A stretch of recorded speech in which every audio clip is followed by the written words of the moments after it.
Começa agora o Meia Pantufa. Bom dia, boa tarde, boa noite, boa madrugada, pessoal! Todo mundo com os fones de ouvido que tá começando o seu Meia Pantufa. Toda terça às 5 da tarde no seu player favorito. Eu sou o Luiz Leão e hoje eu tenho, de um lado, o meu amigo que bota bombinha no meio da sala pra atrapalhar a aula, Gustavo Azevedo. Oi, Gusta. E aí, assistidores e assistidoras de filmes e séries? E do outro lado, o meu amigo que lê o futuro nas castanhas de caju do Pão de Açúcar, Lucas Abreu. Oi, Lucas. E aí, cinéfilos e cinéfilas do Meia Pantufa? No final do mês de setembro chegou aos cinemas Mulher Rei, filme estrelado por Viola Davis e baseado em uma incrível história de um grupo de mulheres guerreiras que defendiam seu reino de inimigos e conquistadores. O filme é uma grande aposta da Sony para 2022 e tem feito barulho nas primeiras semanas em cartaz, garantindo até que Viola viesse ao Brasil para divulgação. Mas o que a gente achou de Mulher Rei? Será que o filme é mesmo a grande estreia que prometia ser? Quais são as melhores e as piores coisas do filme? A gente já foi conferir e veio trazer pra vocês o que achamos em blocos sem spoilers e com spoilers. Antes de partir pro episódio, a gente tem alguns recadinhos importantes para você que é fã do Meia. Primeiro, lembra de compartilhar os nossos episódios com os amigos, parentes, pets, com todo mundo que você puder. Essa rede é importantíssima pro podcast crescer cada vez mais. Mais uma coisa, se você tá ouvindo a gente agora pelo Spotify, avalie o podcast aí no seu aplicativo. Tá logo no começo do seu feed. É só clicar no Meia Pantufa e dar pra gente as estrelas logo abaixo da descrição. Com essa avaliação, o Spotify nota a gente, distribui melhor para potenciais novos ouvintes e nos ajuda a expandir cada vez mais nosso trabalho. É hora de pegar a sua lança e sua armadura e vir conversar com a gente sobre a Mulher Rei, no Meia Opinião.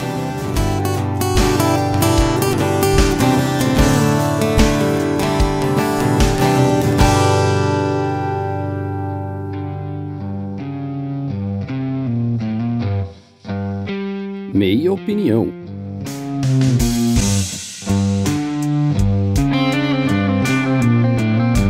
A Mulher Rei é um filme que saiu agora no final de setembro de 2022 e ele é, digamos assim, um épico histórico levemente baseado numa história real de coisas que aconteceram no reino de Dahomey, na África Ocidental, sobre um grupo de guerreiras que defendia o seu povo dos invasores do próprio continente africano, mas também fala sobre as idiosincrasias do comércio de escravos dentro do próprio continente, da relação turbulenta com os europeus. Então, o filme tem uma expectativa de ter um viés histórico, mas também enfeitando, como toda Hollywood sempre faz, né? Ele é dirigido pela Gina Prince Bythewood, que não é nenhuma novata, é uma veterana, tá aí desde os anos 90. Já dirigiu Além dos Limites, que é um filme muito bem aclamado, estreou em Sundance, já dirigiu A Vida Secreta das Abelhas. Mais recentemente ela dirigiu The Old Guard, com a Charlize Theron, que é um filme de ação da Netflix, que foi até bem, desempenhou bem, na medida que as coisas na Netflix desempenham bem, né? E agora ela vem aqui com Mulher Rei também nessa pegada de ação. Gusta, fala um pouquinho aí sobre a Mulher Rei. Você foi quem assistiu por último de todos nós aqui. O filme tá mais fresco na sua cabeça do que na nossa. Conta pra gente o que você achou. Então, eu tive uma experiência bem legal com o filme. Solitário? Ah, tem esse detalhe. Eu fui no cinema e só tava eu na sala, gente. E eu tinha assistido Dahmer um dia anterior, a história do assassino em série lá, canibal. E eu fiquei um pouco traumatizado. Eu sentei na poltrona, eu falei assim, eu deveria ter escolhido a última fila, porque aí pelo menos não tinha ninguém. Não passa ninguém atrás. Possivelmente um assassinato, né, vindo atrás de mim. Mais perto então possível da saída de emergência. É, exatamente. Mas não, eu fiquei bem lá no meio, assim, tinha poltrona pra frente, pra trás. Quem quisesse armar alguma coisa, tava prontinho. Se já tivesse visto Mulher Rei antes, já tinha mais tática de guerra. Já sabia que não podia ser cercado, assim, esse tipo de coisa. Exatamente. No começo do filme, eu tava com uma sensação um pouco estranha. Eu achei que o filme ia ser muito lento, eu achava que o filme não ia desenvolver muito bem as histórias. Eu não sei por que eu tive essa impressão, eu achei que ele tava um pouco se arrastando, assim. Mas, aos poucos, eu entendi já o que o filme era de cara. Ele é um filme tranquilo de entender, porque ele tem uma estrutura muito conhecida. É uma estrutura muito fácil, é aquela estrutura de... Temos uma personagem principal, que é uma outsider, uma personagem principal que ela é excluída, que ela não tem o apoio de ninguém, ela é sozinha, ela é solitária, e ela entra em um lugar e ela tem que fazer novas amizades, ela tem que fazer um treinamento do zero, ela tem que conquistar a confiança dos líderes, né? No caso das líderes dela, e a partir daí fazer sua própria história, trilhar seu próprio caminho. Então, no fim das contas, é um filme que fala muito sobre um terreno comum, né? É muito tranquilo você acompanhar essa história porque parece que você tá em casa. Por mais que você esteja em um ambiente diferente, né? Você tá ali o que hoje é Benin, na África Ocidental, que você não sabe direito o que é, porque a gente não estuda, a gente não tem acesso a isso sempre, né? E isso, inclusive, é um ponto muito relevante pro filme, porque ele traz pra Hollywood essa temática que não é tão vista, que não tem tanta visibilidade. Então ele coloca uma estrutura de uma história comum dentro de um cenário que não é tão visto em Hollywood, que não é tão explorado, e também com algumas discussões levantadas que nem sempre são tema, né, em filmes blockbusters como esse. Então, eu gostei bastante do filme. É aquela história é a jornada do herói clássica, né? O arco principal. Sim. Apesar da Viola Davis ser a protagonista, ela meio que divide o protagonismo com a aprendiz dela, né? E a gente acompanha meio que a história das duas ali em paralelo. Eu tive essa impressão que o Gusta teve, de que o filme não iria desenvolver muitas histórias, não ia se aprofundar muito, ali no segundo ato. O primeiro ato eu gosto bastante, o primeiro e terceiro ato eu gosto bastante. O segundo eu acho que eles ficam ali mostrando muito elas ali no vilarejo, conversando, ali no reino de Dahomey,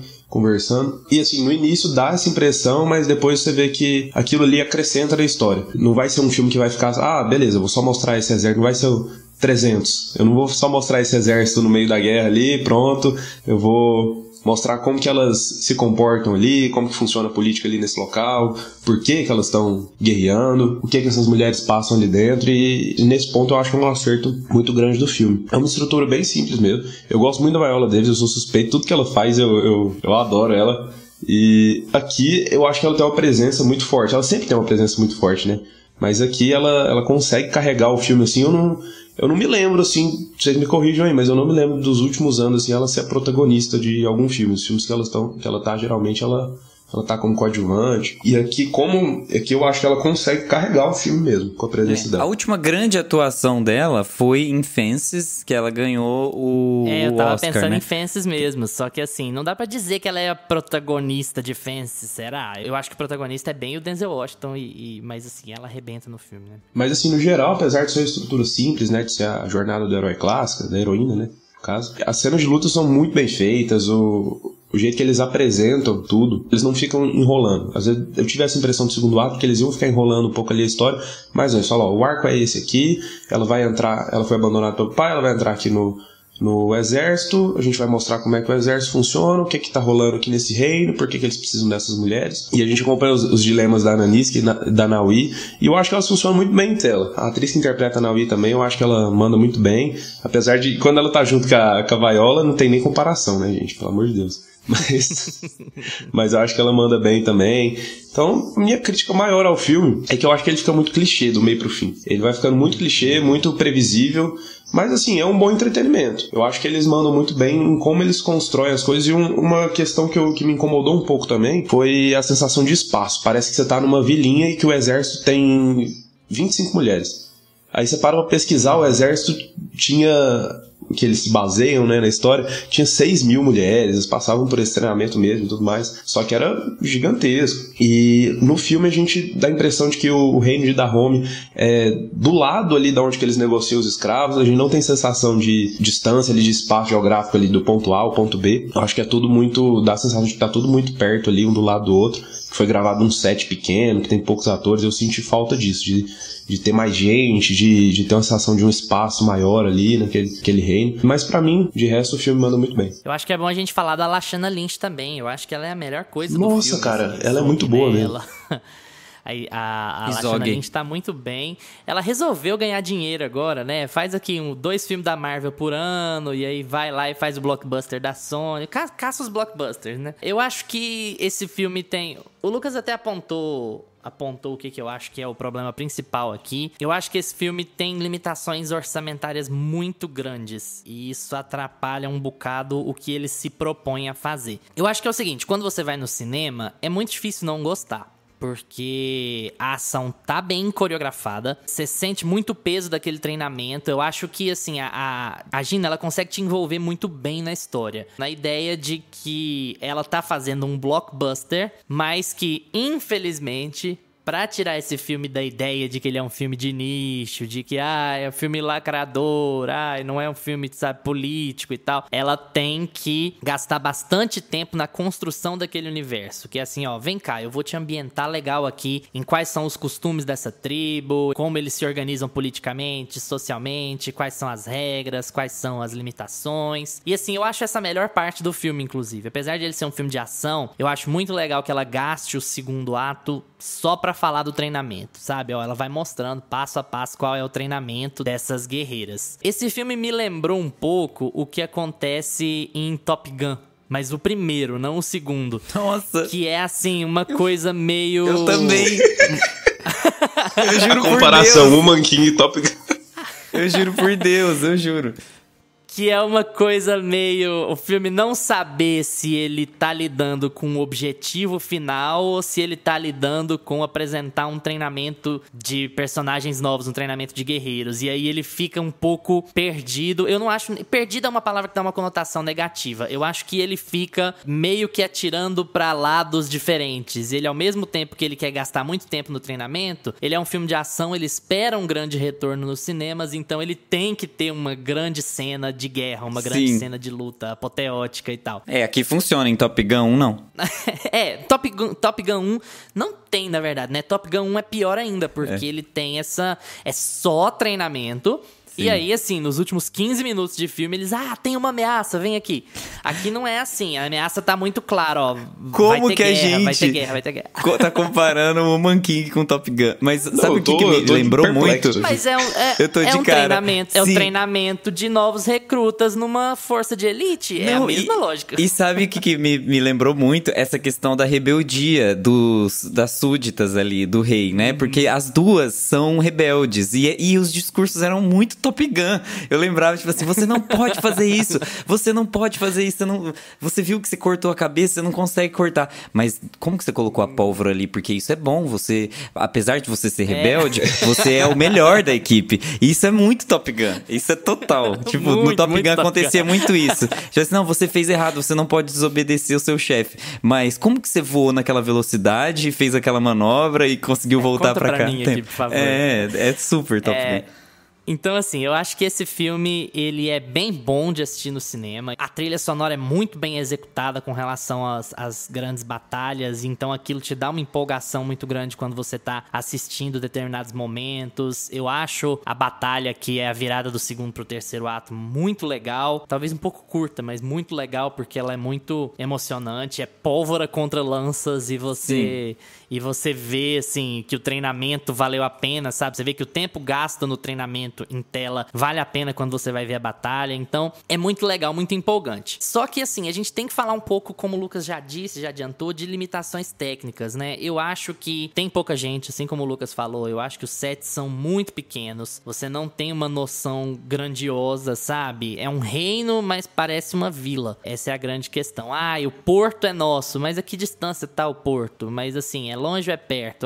Os caras têm o dobro dos nossos números, mas não parece. Não mostra hora nenhuma que eles têm o dobro do número do reino de Daomi. E olha que o reino de Daomi é minúsculo, né, no filme. Então, assim, o filme tem limitações orçamentárias muito grandes que acabam prejudicando a escala. Parecido com o que a gente falou com Westworld, né, de certa maneira. Mas o que se pode fazer, né? Não tem dinheiro, não tem dinheiro. Exato. Eu acho que o filme é legal porque ele também tira um pouco essa ideia de... A gente até colocou isso como possível tópico pra gente debater, pra não ficar muito marcado na ideia de filme de nicho, né? A gente tem até que tomar muito cuidado com isso, porque a gente pode usar de falas preconceituosas ao ficar falando de filme de nicho. Não é um blockbuster normal, tanto que a gente já comparou até com Top Gun aqui. Só que aqui, falando de críticas, já vou falar que o problema é esse filme ser um blockbuster normal, porque na hora que você para de conhecer aquela sociedade, em que todas as diferenças daquela sociedade para um filme hollywoodiano branco estão estabelecidas, sabe? Como são as músicas, como são os treinamentos, como é a cultura, como é a sucessão. Depois que isso tudo tá estabelecido, estabelecido, o filme murcha completamente em inovação. Todas as falas parecem uma novela, tem uma solução ali que me irrita profundamente, você já deve até imaginar, porque eu falo disso o tempo inteiro aqui no podcast, não vou falar nesse bloco, vou falar só no próximo, mas é profundamente irritante aquilo, porque é uma solução fácil, diálogos muito fáceis, você já vê muito filme, você consegue prever o que a pessoa vai falar no segundo seguinte ali. Também um pouco de dissociação entre, sabe, qual é o conflito principal, uma coisa meio invernizada de como é o tráfico de escravos ali, sabe? Ah, beleza, tem a guerreira idealista que quer defender o povo, e aí o filme fica meio maniqueísta, né?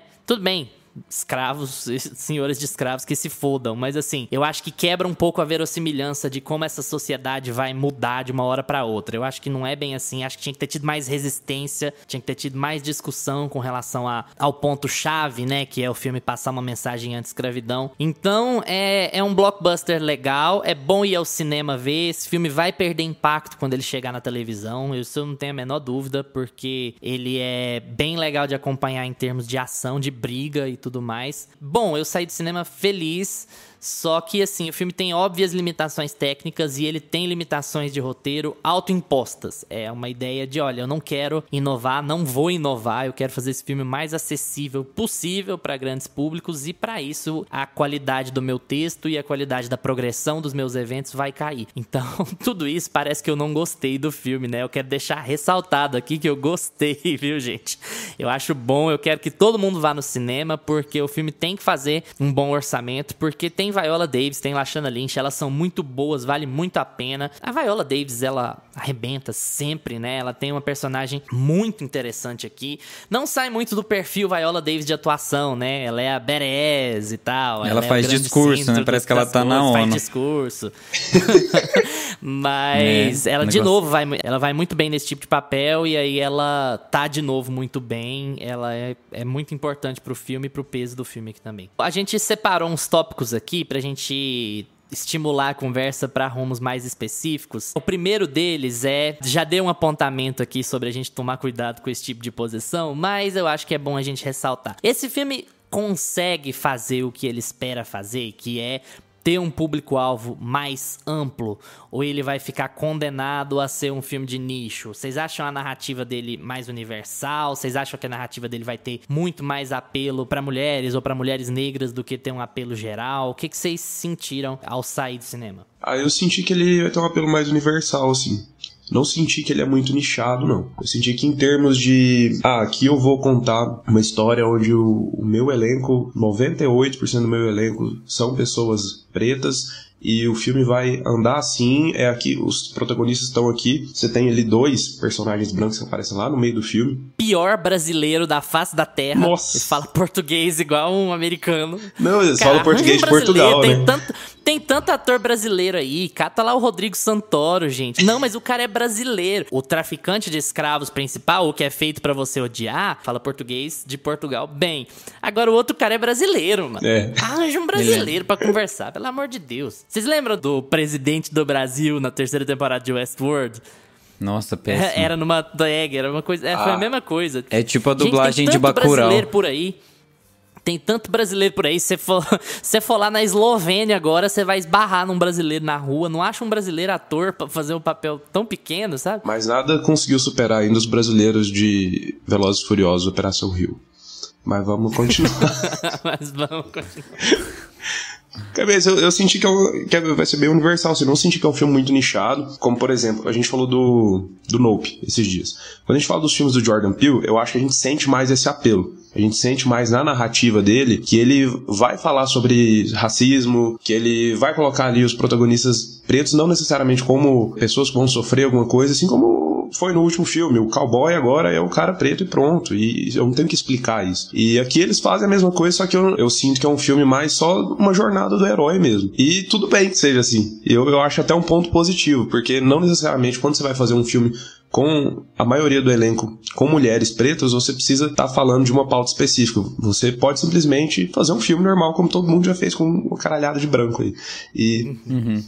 E é isso que eles fazem aqui. O problema maior é eles não terem nada de novo ao longo da narrativa. Fica uma coisa muito simples do meio pro fim. Eu sinto isso também, Lucas. E eu acho que o principal é porque eles transformam toda a e foi por isso que o filme foi boicotado. A gente depois vai conversar sobre isso.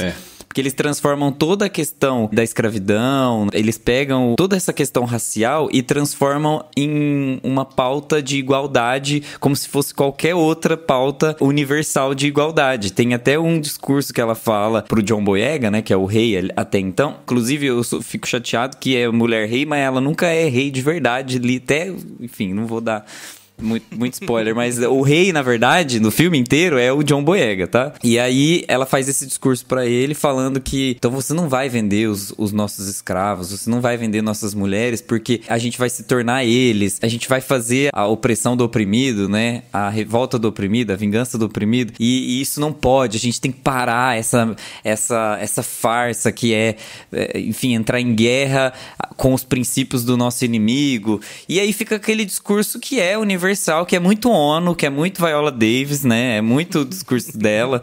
E eu acho que a pauta racial não é só isso, né? Ela tem muito essa questão de reparação histórica, ela tem muito uma questão de, às vezes é preciso sim agir com violência. Tem várias pautas raciais particulares no mundo, né? Jogadas no mundo, que o filme tenta universalizar e tenta fazer com que ele fique mais clean, assim, né? Vamos trazer essa história para que qualquer pessoa se identifique, né? Nós queremos igualdade, aquela coisa ali meio YouTube.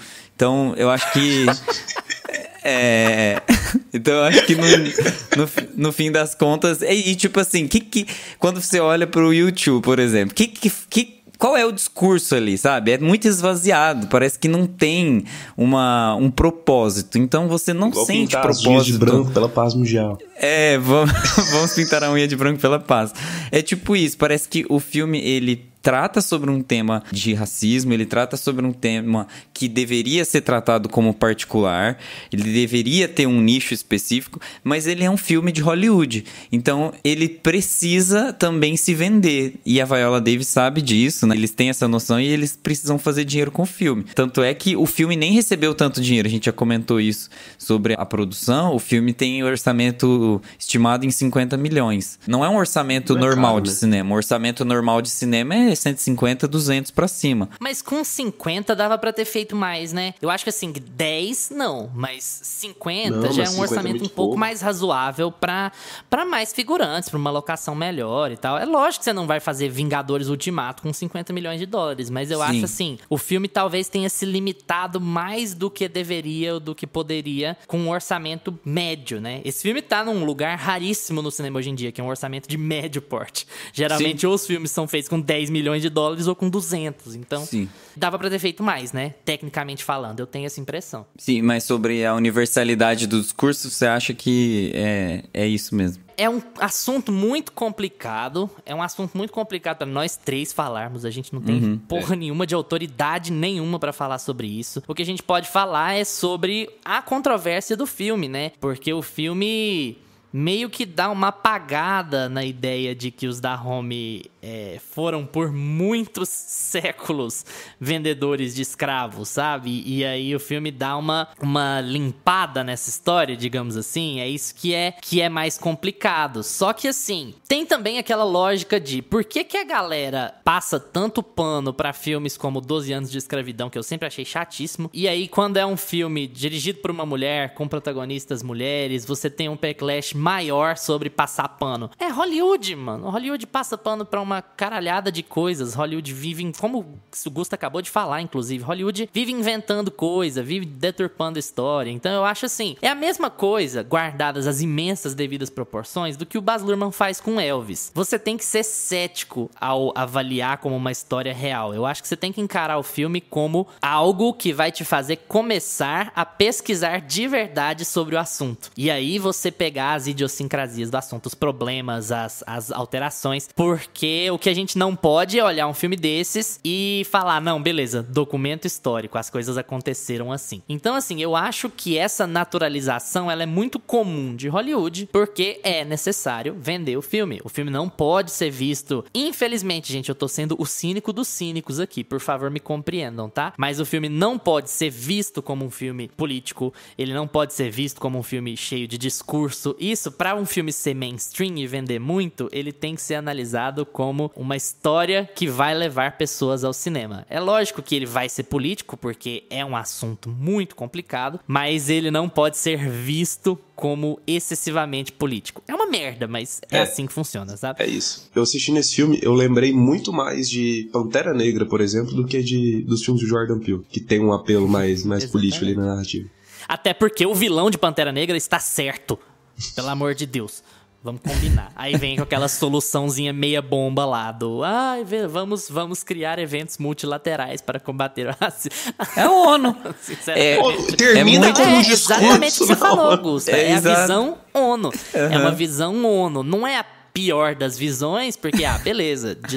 Vamos trazer o assunto para o mundo, vamos discutir o assunto de forma multilateral. Mas é uma visão ridiculamente corporativista do assunto. E aqui é a mesma coisa, né? Só que assim, você tem um protagonista que nunca vai poder defender o comércio de escravos. Um protagonista de um filme mainstream nunca vai defender o comércio de escravos. Por que as pessoas esperariam isso da Viola Davis? Não, do personagem da Viola Davis. Não dá, gente. Não tem condição. Tem que ser um personagem que, assim, mesmo nesse universo do século XIX, ele tem que ser trazido para uma espécie de paralelo dos ideais do século XXI, senão ele vira um personagem completamente desassociado do público. E isso pode ser até problemático, né? Porque pode fazer parecer que o filme está passando pano pra escravidão. Então, assim, você não pode nem muito pra um lado, nem muito pro outro lado. Acaba caindo numa armadilha política que vai combater a armadilha financeira do filme, sabe? Até que ponto a gente pode ir pra fazer o filme ser rentável e passar uma mensagem aceitável pro grande público. Era até o problema do próprio Pantera Negra, engraçado isso. Só que assim, sob uma ótica muito diferente, porque é um universo estabelecido, é uma indústria que a gente já sabia que ia levar a gente pro cinema de um jeito ou de outro. Aqui não, esse filme tem que batalhar pelo espaço dele. Diga-se de passagem, o Woman King é 1000 vezes melhor que o Pantera Negra. Eu também acho. Em eu gosto de discurso Pantera não, Negra. mas em execução também acho plenamente. Mas vamos lá, né? O próprio Tannen, né? O Julius Tannen, que é o marido da Viola Davis e produtor do filme também, junto com ela, ele explica isso. Então, isso tudo que a gente tá falando não é mera especulação, é uma intenção dos produtores do filme de transformar essa história em entretenimento, e eles têm essa noção visto o cenário hollywoodiano. Não é uma especulação nossa, é a intenção do filme. Então, a gente precisa assistir o filme sabendo que os produtores do filme fizeram isso. É diferente de quando o filme é mal intencionado, sabe? O importante é você dissociar as coisas. Você assiste o filme, entender o que ele tem de descolado da realidade e ir atrás da realidade, estudar o que foi pra você interpretar os fatos da maneira com que foram. Porque tudo que tiver no cinema vai ser entretenimento, né? Tirando documentários. Talvez a responsabilidade que o cinema tenha que ter de forma mais clara é assim, o filme começar dizendo que, sei lá, o filme é inspirado por eventos reais, ou o filme tem alguns filmes que usam essa expressão loosely, né? Que é tipo assim, ele é vagamente inspirado por eventos reais. Se o filme fosse assim, se a maior parte dos filmes que tem um apelo mainstream fossem assim, resolveria 80% desses problemas, né? E a gente já pode até puxar pra essa ideia de boicote, porque tem gente, assim, a gente tá descontando o Nerdola que se foda, mas tem gente, assim, tem um grupo de pessoas que estavam falando em boicote pro filme, especialmente um grupo de homens pretos, falando sobre boicote ao filme por conta desse desligamento dos da OMI do comércio de escravos. Eu não sei se a gente tem muito como estender isso, pra falar a verdade, porque é um bocado do que a gente já falou aqui, essa ideia de, gente, é Hollywood Hollywood sendo Hollywood. Talvez as coisas pudessem ter sido um pouco mais claras, mas assim, eu não acho que o filme é prejudicial ou que o filme se vê pró-escravidão ou que o filme quer limpar a barra dos Dahomey nesse processo. Eu acho que eles fazem um recorte de tempo em que os Dahomey estavam deixando de vender escravos. É evidente que o comércio de escravos só acaba porque a Inglaterra precisa vender coisa para as máquinas novas dela. Isso sim, qualquer aluno de quinta série de história sabe. Quem acaba com a escravidão é a Inglaterra, que lucra com a escravidão pra caralho nos séculos anteriores. E aí a pressão comercial dela faz com que o comércio de escravos comece a ser banido, comece a ser problemático, porque escravo não ganha dinheiro, quem não ganha dinheiro não compra coisas. E a escravidão no Brasil acaba assim também. E aí, o que acontece com os Dahomey é isso. Os Dahomey param de vender escravos mais pra metade do século porque a Inglaterra pressiona pro comércio de escravos diminuir. Exatamente o que acontece não foi por causa em da todos Viola os Davis, outros países que comerciam escravos. Não foi por causa da Viola Davis. É impressionante. E o filme começa com o ano, né? É a primeira coisa que ele apresenta. É o recorte histórico. Só que é legal pra um filme. Vou pôr aqui no cinema que a escravidão acabou por motivos comerciais, por conta da pressão do europeu, e não porque nós temos heróis com a moral elevada. É foda, sabe? Eu acho que a gente não pode cair também nessa de... o cinema é realidade o tempo inteiro. O cinema não pode ser mal intencionado. O cinema não pode ser mau caráter a respeito disso. Mas enfeitar, é lógico que eles vão enfeitar. Sempre vão.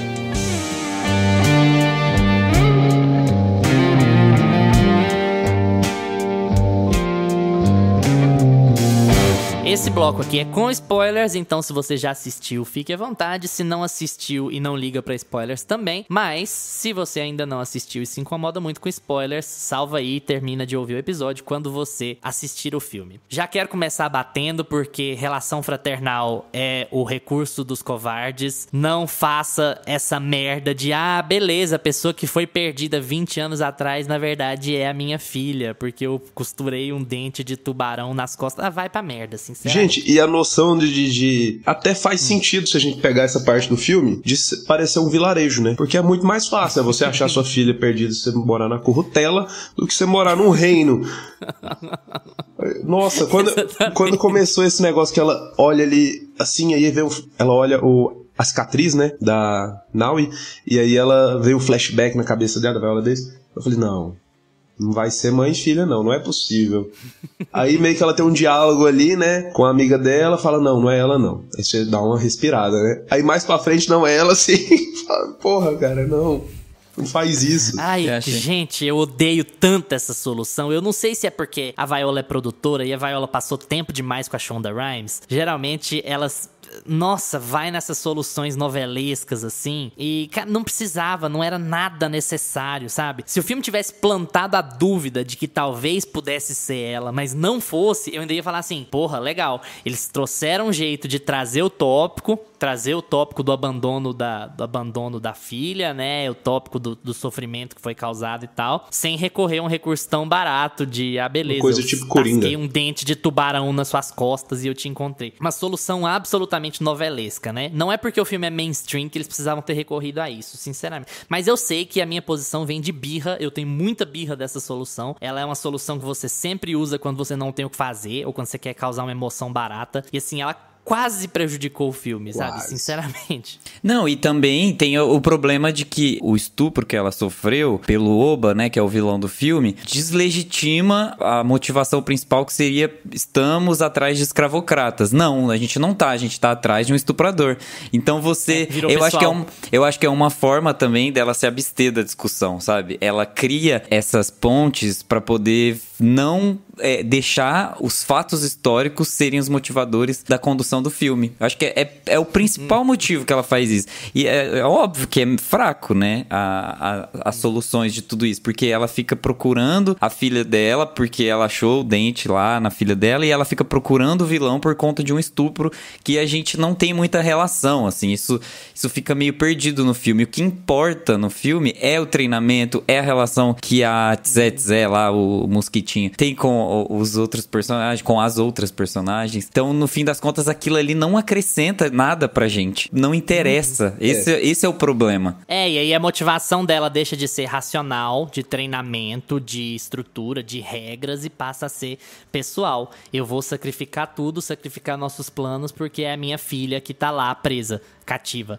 Então, assim, é lógico, é um tropo hollywoodiano muito comum, sabe? A razão pessoal faz com que você abandone as regras, mas vai dar tudo certo no final. Eu não tenho um grande problema com isso, não. O meu problema é a fraternalidade. Por que, caralho, tem que ser mãe e filha? E, de novo, somos 3 caras aqui, nós não estamos no lugar certo pra falar isso, mas eu senti, pode até não ter sido a intenção, mas eu senti um subtexto tão desagradável anti-aborto no final do filme, sabe? Eu fiquei um pouco incomodado com aquilo, sabe? Num momento tão delicado nos Estados Unidos, que é, sabe, o fim da Roe vs. Wade, e a gente vendo tanta história por aí. Teve uma semana passada, a gente tá gravando dia 1º de outubro, teve uma história semana passada nos Estados Unidos de uma mulher que tava fazendo um tratamento de câncer, e aí ela tava grávida e ela não podia abortar, só que o tratamento de câncer dela era abortivo. O remédio poderia ser abortivo, então ela deixou de receber o tratamento de câncer porque ela não poderia abortar. Olha a situação em que os Estados Unidos estão agora. E eu sinto um pouco, assim, um subtextozinho de mensagem no final do filme de que, olha, você não é culpada pelo que aconteceu comigo. Talvez a gente possa desautorizar a mulher que não quer ter uma gravidez, que não quer passar por uma gravidez. Isso me incomodou tanto, assim. De novo, não acho que foi a intenção do filme, mas eu acho que foi um tanto insensível com relação ao momento que tá rolando no mundo inteiro, né? A ascensão da extrema-direita, mas assim, lá em especial isso tem acontecido muito mais recentemente. Isso não me pegou legal, não. Eu não tenho muito essa birra de jogar essa fraternalidade como o plot do filme, mas aqui eu acho que não funciona. Nunca funciona, Lucas. Algumas histórias funciona. Até que meio que quando isso não é o ponto central de virada do filme,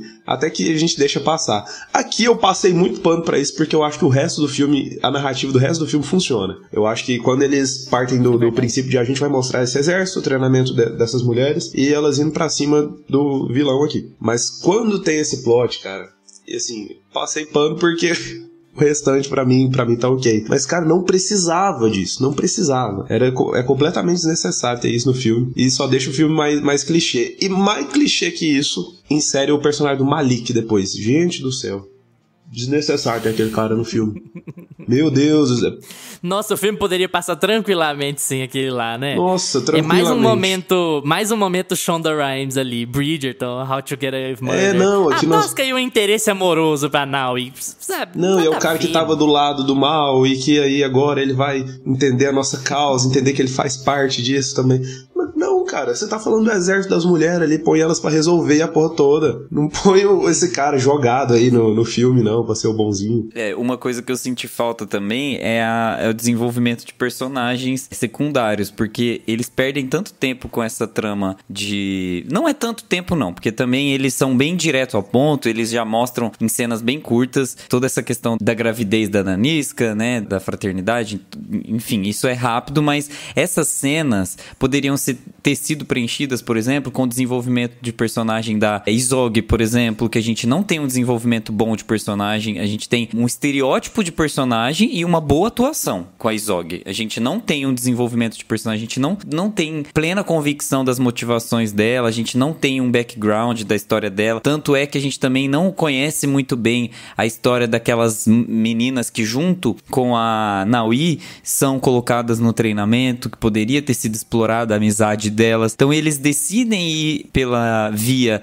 da Viola Davis ali, né, da fraternidade, ela é sua mãe, e eles esquecem que existem outras personagens importantes no filme, que são as outras guerreiras, pra ajudar a desenvolver essa história, porque a relação entre a Nanisca e a Naui já era relevante por si só dentro do contexto, já era uma relação de mãe e filha, sem ser mãe e filha, não precisava. Me põe o filtro na minha voz lá do Pernilongo. filme deveria ser mais feminino até. Assim, se livra desse Malik, sabe? Desenvolve mais essas personagens. Ele é chato. Sabe? E é uma coisa assim, confia na história. Confia na história. As pessoas não vão abandonar o filme porque não tem homem no filme, gente. Sinceramente, não vão. Você vai, se a história for boa, se tiver um desenvolvimento legal, explicar mais os porquês que aquelas coisas acontecem com aquelas mulheres, o filme ia ser ainda melhor. Eu acho que o filme tem um pouco de medo. Na verdade, isso é muito claro por vários momentos que o filme tem um pouco de medo de ser visto como político. Não é bem assim, sabe? Existem os mecanismos de você fazer o filme ser mainstream, ser grande e ele não ser visto como um filme nichado ou como um filme político. Eu acho que o filme poderia ter tido um pouco mais de coragem nesse quesito. Gusta, pantufas pra A Mulher Rei. Eu vou dar 7 pantufas, porque quando eu saí do cinema, eu saí com uma sensação de que possivelmente eu vou esquecer desse filme, assim, sabe? Tipo, não é um filme que eu vou indicar em roda de amigos futuramente. Não vai ser um filme tão memorável na minha cabeça. Ele poderia ter sido mais, porque ele não tem nenhum trunfo que supera a própria história. Sabe? Porque a história já é muito interessante dos Daomi, né? Dos Daomé. Já é muito interessante. Ela tem essas particularidades que são interessantes. Já eles mesmos faziam o tráfico de escravos. Tem toda a questão da escala desses Daomé e do tempo que eles passaram como reinado, né? E aí no filme a gente tem um recorte muito pequeno, uma história um pouco genérica e um desenvolvimento de personagens que não me marcou. Eu acho que o sentimento que eu saí depois do cinema foi esse. Então, como ele é um filme muito bom, muito bem executado, mas que deixou muitos traços de esquecimento, eu acho que ele não merece uma nota mais alta que essa, sabe? Ele é um bom filme, por isso que eu não quero dar 6, 5, assim, acho que não precisa, não é o caso, sabe? Ele é um bom filme, ele tem uma estrutura boa. Eu acho que diferente do que você falou, Luiz, eu acho que ele investe bem o dinheiro dele. Acho que é um filme que tem um figurino excelente, um dos figurinos mais legais que eu já vi nesse ano. Eu ficava reparando, assim, em todos os detalhezinhos das roupas delas, muito legal. A execução também, o design de produção, as armas que elas usam. Figurino e design de produção são bons também. Eu não gosto das locações e eu acho que faltou figurante, faltou escala, sabe? Uma coisa meio novela da Record, né? Eu senti também. Mas, enfim, tirando esses detalhes assim, eu acho que ele é um filme bem executado. Eu acho que ele deveria ter sido um filme de classificação 18, porque eu senti falta de violência no filme, porque é um filme que tá falando sobre violência, e aí ele parece que a gente tá vendo Xena, Princesa Guerreira. Porque mas, de novo, não dinheiro, aparece... né? Mas tem que dar dinheiro. Mas é uma questão de você... Uma questão gráfica. É só você mostrar mais coisas, assim, sabe? Violentas mesmo. Mas o que eu tô falando é que colocar ele R-rated, colocar ele 18, dá menos bilheteria. Ah, entende? sim. Tudo sim. nesse filme grita precisamos de bilheteria. Sim, tudo nesse filme grita. Mas eu acho que também essa questão de sinalização pra Hollywood, de que a Viola Davis, ela é muito pioneira em tudo, né? Ela faz muitas primeiras coisas na vida dela. Ela é a Anitta dos Estados Unidos. Eu acho que tem um pouco desse tom de sim, estamos abrindo as portas, venham novos filmes, venham novas histórias, que sejam mais particulares. E é um bom filme, mas ele não supera isso, sabe? Ele não supera o ser um bom filme. Então, nota 7 pantufas. Eu vou de 7 pantufas também. Eu gostei bastante do filme, saí do cinema com sensação boa, de que eu tinha visto um filme bom. Saí indicando já nos grupos, pros amigos. Mas eu sinto que ele poderia ter sido mais grandioso, mais épico. Eu senti falta disso. Quando eu paro pra pensar no filme, ele é um filme que a gente passa a semana com ele na cabeça. E ele tinha tudo pra ser esse filme. Eu concordo muito com tudo que o Gusta falou. Eu acho que o design de produção tá muito bom. O meu problema também é com as locações. Eu acho que teve uma escala muito pequena, quando poderia dar uma sensação de espaço muito maior, mais figurantes e tudo mais. Também acho que o filme podia ter mais violência. Não só violência, mas podia ser um pouco mais denso, um pouco mais... Ficou muito aquela cara de PG-13. Ficou muito. E isso me incomodou um pouco, porque parece que tinha cenas que tinham como eles se aprofundarem mais, seja nas batalhas, seja nos treinamentos, seja até nos próprios diálogos mais centrais do filme, e eu sinto que eles dão uma segurada por conta da classificação. Mas no geral é um filme muito bom, as atuações também, eu acho que o figurino também tá muito bom, e uma coisa que eu gostei bastante é a iluminação do filme, que tem umas cenas à noite, no meio da floresta, assim, que geralmente tem muito filme que erra nisso, que a gente não consegue ver quase nada. Eu acho que o Lucas tem miopia. Toda vez o Lucas fala assim, mas tava muito escuro. E aí dessa vez, quando é claro, o filme já vale pantufas. Ele já resolveu o problema dele, né? Estigmatismo. Problema oftalmológico. Não, gente, pelo amor de Deus, tem uns filmes que eles vão gravar de noite que você, pelo amor de Deus, não vê nada. Mas aqui eu acho que a iluminação do filme é muito boa, tanto de dia quanto nas cenas à noite, nas batalhas, que, pensa, você tá gravando no meio de uma savana, a iluminação que você tem uma fogueira, tem muito filme que erra nisso, e aqui eu acho que é um ponto muito assertivo do filme. Eu acho que o filme pega só em falta de coragem, eles descambam ali pra algumas decisões bem clichê, que a gente tem a sensação de que, beleza, eu já vi essa história 1 milhão de vezes, e acaba sendo um filme esquecível na cabeça da gente por conta disso, mas tem vários outros méritos e 7 pantufas. Vale a pena, e vale a pena ver no cinema. Assim como vocês, eu vou dar 7 pantufas, mas eu quero que fique registrado que eu vou dar 7 pantufas com um asterisco. Porque, vou falar uma coisa que a gente sempre fala aqui quando a gente dá pantufas. A gente tem que avaliar um pouco do que a gente fala sobre os filmes, a gente tem que falar de acordo com o que o filme se propõe a fazer. Eu acho que essa é a questão. Então, se eu fosse avaliar esse filme, sabe, de modo geral, na minha cabeça ou no meu gosto, ele valeria 6 pantufas. Mas um filme que tem que se vender como mainstream, que tem uma expectativa de ter um público censura 13 anos, que tem uma grande atriz e produtora puxando, que é a Viola Davis, que tem uma ideia de contar uma jornada de herói. Ele vai cair em tropos batidos de Hollywood e, assim, não tem muito o que fazer. É aquela ideia de que ele vai contar histórias mais banais justamente porque ele precisa trazer mais pessoas ao cinema. Então, considerando tudo isso, eu acho que vale as 7 pantufas, porque é um filme bem executado, é um filme que tem algumas boas atuações, ainda que não muito bons personagens. Eu gosto particularmente da Lashana Lynch como a Isogi, porque ela é um alívio cômico interessante, ela é uma personagem que você gosta muito dela só de olhar pra ela e de ver ela conversar de vez em quando, assim, eu acho muito legal. Tô chateadíssimo com a decisão fraternal, é uma decisão novela, é coisa de gente que tem experiência em novela, em Grey's Anatomy, falar que todo mundo é filho de não sei o que é irmão de não sei o que, não precisa disso, mas não prejudica o filme a ponto de eu descartar todo o último arco, não é bem assim. Eu acho que o filme tem alguns problemas em discurso, ele tem alguns problemas em escolhas, mas ele é uma experiência legal, ressaltando o Lucas aqui, uma experiência legal de cinema. Se puder, gente, vá ao cinema, porque esses filmes, especialmente filmes que dependem muito de ação, eles dependem muito do cinema, e pra gente conseguir mais filmes do tipo, a gente precisa que eles tenham boas bilheterias, e aí é aquele ciclo eterno, né? Então, 7 pantufas, eu acho que é uma experiência válida, apesar de levemente problemática em alguns aspectos, bastante problemática em outros, mas não tome filmes de Hollywood como documentos históricos únicos nunca na sua vida. Assista eles e procure mais coisas se você estiver interessado na história.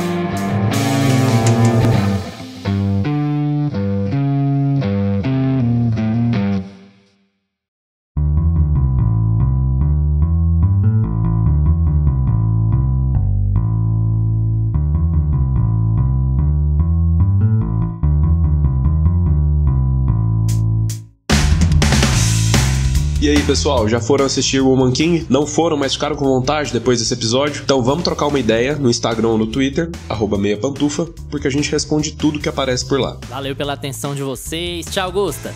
Tchau.